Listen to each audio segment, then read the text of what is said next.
اور پچھلے جمعے جیسے میں نے عرض کیا کہ 4 احادیث میں نے اس پر پیش کی، جن میں سے 3 احادیث پر روشنی ڈالی گئی تھی۔ چوتھی حدیث سنیے کہ جو رسول اللہ صلی اللہ علیہ وآلہ وسلم نے آیت الکرسی کے متعلق ارشاد فرمائی، وہ یہ ہے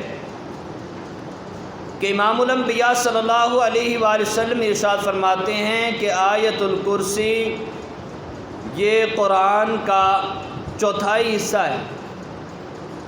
کیا مطلب؟ کہ جو شخص آیت الکرسی 4 دفعہ پڑھ لے اسے پورے قرآن کا ثواب مل جاتا ہے۔ جیسے آپ نے سنا ہوگا کہ ایک سورت اللہ نے قرآن میں ایسی اتاری ہے کہ 3 دفعہ پڑھنے سے پورے قرآن کا ثواب ملتا ہے، اسے قرآن کا ثلث کہا گیا ہے۔ اسے وہ سورت کون سی ہے؟ سورۃ الاخلاص۔ ہر آدمی پڑھتا ہے، ہر آدمی کو سورۃ اخلاص یاد ہے، تقریباً ہر مسلمان کو یاد ہے اور ہونی بھی چاہیے۔ ہے تو چھوٹی لیکن اس کا مضمون بہت وسیع ہے، یعنی سورۃ قل ھو اللہ احد، یہ 3 دفعہ پڑھیں پورے قرآن کا ثواب حاصل کریں، اور اسی طرح آیت الکرسی 4 دفعہ پڑھیے اور پورے قرآن کا ثواب حاصل کر لیجئے۔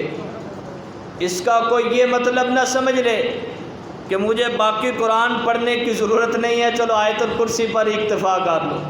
بعض لوگ ہوتے ہیں نا کہ مولوی صاحب نے کہہ دیا ہے بات جی اب تو میں آیت الکرسی پڑھا کروں گا، قرآن پڑھنے کی ضرورت نہیں ہے۔ یہ مطلب نہیں ہے، یہ فضائل ہوتے ہیں، ہر سورت کے کیا ہوتے ہیں؟ فضائل ہوتے ہیں۔ جیسے سورۃ یاسین کے فضائل سنے ہوں گے آپ نے کہ جو شخص صبح سویرے سورۃ یاسین پڑھ لیتا ہے پورا دن اللہ اس کے کاموں کی کفایت کر دیتے ہیں، اللہ اس کے کام بنا دیتے ہیں، بگڑے ہوئے کام۔ آیت 484 والوں، آیت الکرسی کے متعلق مضمون چل رہا ہے۔ اللہ پاک اپنی توحید کا ذکر اس کے اندر کر رہے ہیں۔ الحی القیوم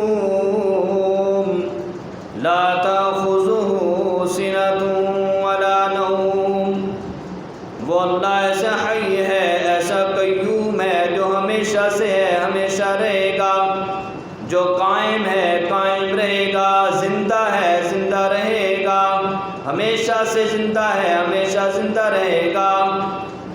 لا تأخذہ، نہیں آتی اسے سنۃ اونگ ولا نوم، اور نہ نیند۔ علماء نے اس کی تفسیر کے اندر کچھ اور وضاحت بھی فرمائی ہے۔ آیت الکرسی پر مستقل کتابیں لکھی گئی ہیں۔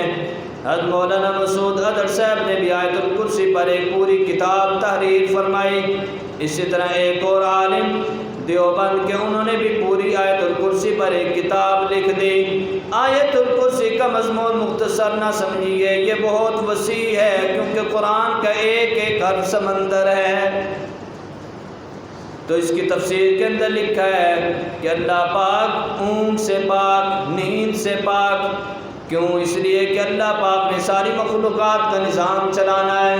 اگر اللہ پاک کی اونگ آ جائے تو آسمان گر کر تباہ ہو جائے، زمین ختم ہو جائے، پہاڑ ریزہ ریزہ ہو جائیں، پانی دریا کا باہر آ جائے، سمندر کا پانی سارے لوگوں کو ڈبو دے۔ یہ اللہ پاک ہی سنبھالے ہوئے ہر چیز کو۔ کراچی کا علاقہ یہ سمندر سے کئی گنا نیچے ہے، سمندر اوپر ہے، لیکن اللہ پاک اس سمندر کے پانی کو روکے ہوئے ہے۔ حفاظت کرنے والا کون؟ پانی کو روکنے والا کون؟ پانی کے اندر راستے بنانے والا کون؟ اللہ پاک نے بنی اسرائیل کے لیے پانی کے اندر راستے بنا دیے۔ لا تأخذہ سنۃ ولا